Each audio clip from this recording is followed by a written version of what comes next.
اپنے رب کے نام کی تسبیح کیجیے جس کی شان سب سے اعلیٰ ہے۔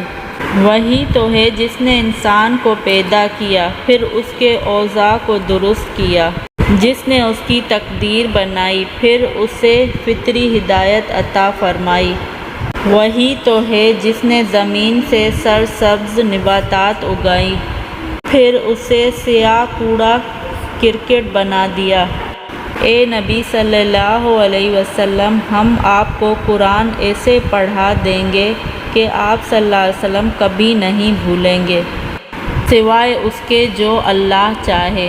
وہی تو ہے جو ظاہر اور پوشیدہ سب کا جاننے والا ہے۔ یقیناً آپ صلی اللہ علیہ وسلم کے لیے آسانی پیدا کر دیں گے۔ بس آپ صلی اللہ علیہ وسلم نصیحت کرتے رہیں جہاں آپ صلی اللہ علیہ وسلم کو لگے کہ وہ کسی کو فائدہ دے رہے ہیں۔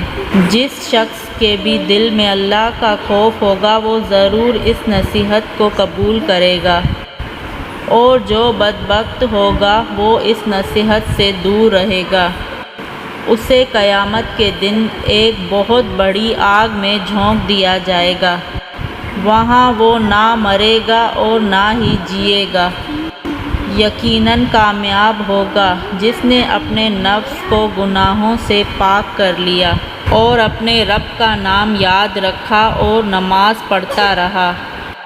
لیکن تم ہو کہ دنیا کی عارضی زندگی کو ترجیح دیتے ہو، حالانکہ آخرت بہت ہی بہتر اور ہمیشہ باقی رہنے والی ہے۔